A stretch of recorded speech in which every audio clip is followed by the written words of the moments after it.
तो अभी तक अपनों ने देखा है कि रासायनिक सूत्र का निर्माण किस तरह से करते हैं हम लोग।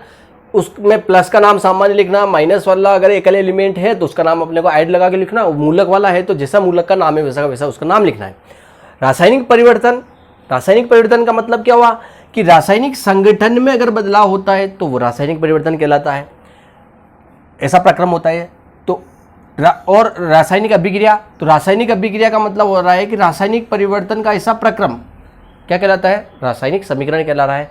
रासायनिक परिवर्तन का जो प्रक्रम है उस प्रक्रम को हम लोग रासायनिक अभिक्रिया कह रहे हैं। सॉरी, यहाँ पर समीकरण लिखने में आ गया है, यहाँ पर हम लोग ये लिखेंगे कि अभिक्रिया।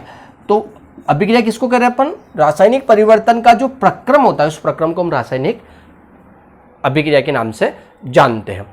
अब रासायनिक जो परिवर्तन है, सपोज रासायनिक एग्जांपल के तौर पर अपने लिखा है, रासायनिक परिवर्तन किस प्रकार का हो रहा है कि बिना बुझे चूना जो है उसके अंदर अपने को बुझा हुआ चूना बनाना। ये जो एक रासायनिक परिवर्तन है जिसका हम लोग जब प्रक्रम देखेंगे तो उस प्रक्रम को हम लोग रासायनिक अभिक्रिया का नाम दे देंगे और उसको दर्शाने का तरीका अपन लिख देते हैं, बिना बुझा चूना, उसमें पानी मिलाया और बुझा हुआ चूना और ऊष्मा प्राप्त करना। तो अब इसके बाद में हमारा अगला टॉपिक होता है वो होता है रासायनिक समीकरण।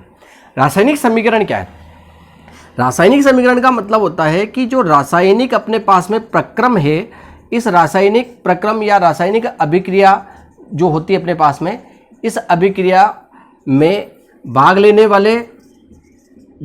वाले पदार्थ, अब भाग लेने वाले जो पदार्थ होते हैं उनको क्या कहते हैं अपन, रासायनिक अभिक्रिया में भाग लेने वाले पदार्थ को क्या कहते हैं अपन, क्रियाकारक। तो अपन यहीं पर लिख देते हैं कि क्रियाकारकों या अभिकारक, जिनको अपन अभिकारक भी कहते हैं, अभिकारकों और अभिक्रिया अगर बनती है तो अभिक्रिया के बाद में क्या बनता है, और बनने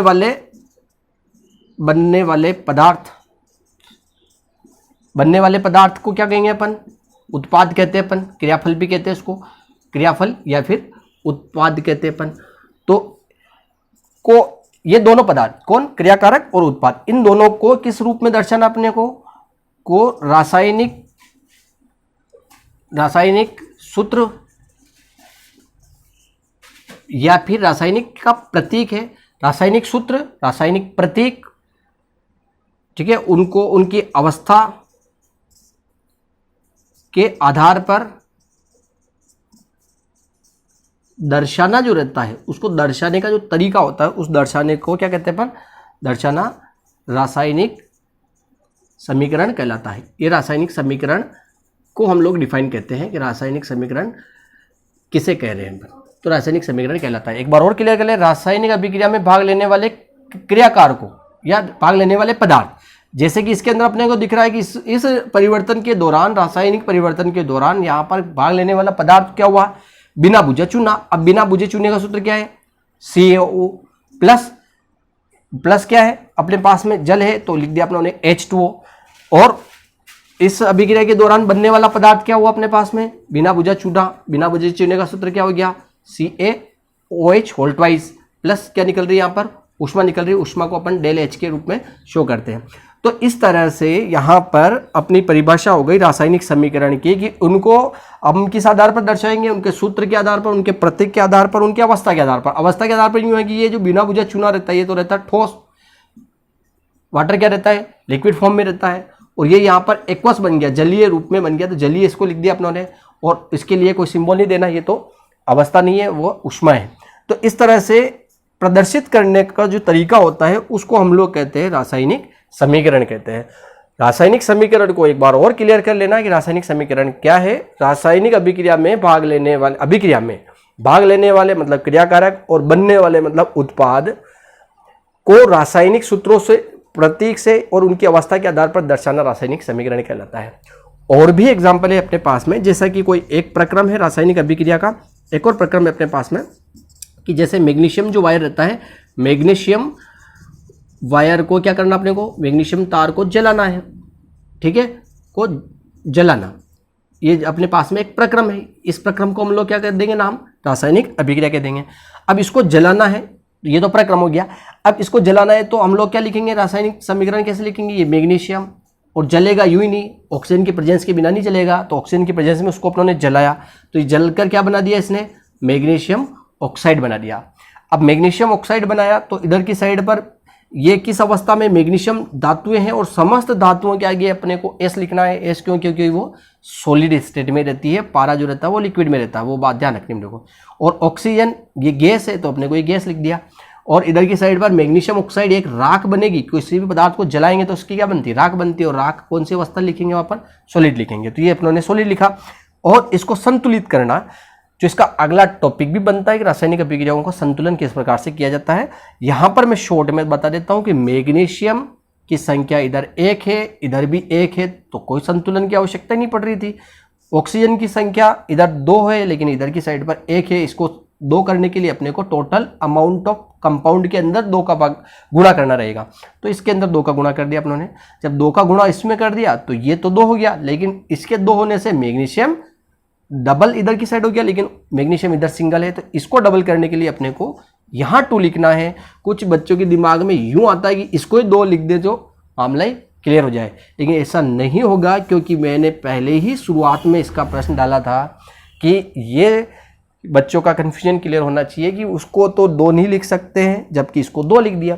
कारण यह है कि ये सॉलिड है और ये धातु है, एकल परमाणु अवस्था में ही अभिक्रिया कर लेता है, एकल परमाणु की अवस्था में अभिक्रिया कर लेता है। इसलिए इसको हम लोगों को इसी रूप में लिखना पड़ेगा, सिंगल के रूप में। अगर ऐसा होता तो किसी अभिक्रिया को संतुलन करने की जरूरत ही नहीं होती। इसको अपन यूं लिख देते, इसको यूं लिख देते, जो अपनी मर्जी आ जाती है वही लिख देते। और ऑक्सीजन को 2 क्यों लिखा? क्योंकि ऑक्सीजन के 2 परमाणु मिलकर एक ऑक्सीजन का अणु का निर्माण करते हैं, इसलिए हम लोगों को 2 लिखना जरूरी है। अगर आपसे पूछे कि इसमें कितने ऑक्सीजन के परमाणु हैं, हम लोग कहेंगे 2 ऑक्सीजन के परमाणु हैं। इसके अंदर क्या एक ही परमाणु है क्या मैग्नीशियम के अंदर? जबकि हम कहते हैं परमाणु तो अस्थिर है, एक ही परमाणु होता है क्या? नहीं होता है, एक नहीं होता है। ये क्या है? धातु है। और धातु किससे मिलकर बनी है? समपरमाणु से। समपरमाणु मतलब एक ही प्रकार के परमाणु है धातु में। किसके हैं? मैग्नीशियम में मैग्नीशियम के परमाणु है, इसलिए उसको हम लोगों को एकल अवस्था में ही लिखना पड़ता है। तो जब हम धातुओं को लिखेंगे सॉलिड अवस्था में तो उसको एकल रूप में लिखेंगे। अब बात आती है कि यहां पर इसको Mg2O2 क्यों नहीं लिख सकते भाई? अब अपनी गड़बड़ यूं है कि इसको आगे क्यों लिख दिया, Mg2O2 क्यों नहीं लिख सकते हैं? तो इसके लिए भी बताया था आपको कि सूत्र का फॉर्मेशन होता है। जब मैग्नीशियम के पास में ऑक्सीजन जुड़ने के लिए आया तो ऑक्सीजन की संयोजकता कितनी थी? परमाणुओं के अंदर जब रिएक्शन कर रहा था ऑक्सीजन की संयोजकता कितनी थी? 2। मैग्नीशियम की संयोजकता कितनी थी? 2। तो दोनों ही आपस में योग करके इसकी संयोजकता यहाँ गई, इसकी संयोजकता यहाँ गई, तो क्या बन गया? फॉर्मूला बनना तो चाहिए Mg2O2, लेकिन वापस वही बात, दोनों की सेम क्वांटिटी है, कट सकता है, इसलिए ये बनाएगा MgO न कि Mg2O2। और जब MgO बना है तो MgO बना है तो यहाँ पर उसको आगे की ओर बैलेंस करने के लिए अपनों ने 2 लगाया है, जो रासायनिक अभिक्रिया का संतुलन कहलाती है। तो वो टॉपिक अब हम लोग आगे की ओर पढ़ रहे हैं। यहां तक कि ये टॉपिक एक बार और अच्छे से क्लियर कर लेना। रासायनिक अभिक्रियाओं से संबंधित ये परिभाषाएं बहुत आवश्यक है आगे के टॉपिक्स को समझने के लिए, कि सूत्र क्या है, फॉर्मूलेशन का पूरा तरीका देख लेना किस तरह से बन रहा है, वरना एक पूरा का पूरा एक लिंक है, उस लिंक को खोल के पढ़ेंगे आप। रासायनिक परिवर्तन क्या है, तो संगठन में जो बदलाव हो रहा है उसको रासायनिक परिवर्तन कह रहे हैं अपन। रासायनिक अभिक्रिया क्या हो रहा है, तो जो बदलाव हो रहा है उसका जो प्रक्रम है, हम लोग जिस प्रक्रम से हम लोग उसको पढ़ रहे हैं वो रासायनिक अभिक्रिया कहला रही है। परिवर्तन किस प्रकार से हो रहा है और वो कौन कौन से परिवर्तन होते हैं? रंग में परिवर्तन, अवस्था में परिवर्तन हो सकता है, गंध में हो सकता है, स्वाद में हो सकता है, गैस निकलने में हो सकता है, ऊष्मा में हो सकता है, ऐसे बहुत सारे परिवर्तन होते हैं। ठीक है, तो ये परिवर्तन हुआ और उसको समीकरण का रूप कैसे बनेगा, ये इंपॉर्टेंट प्रश्न बनता है। रासायनिक समीकरण किसे कहते हैं? तो क्रियाकारक और उत्पाद को सूत्र और प्रतीक से प्रदर्शित करने का तरीका रासायनिक समीकरण कहलाता है, जो हम लोग इस तरह से लिखेंगे। आगे हम पढ़ेंगे रासायनिक समीकरणों को संतुलित करना।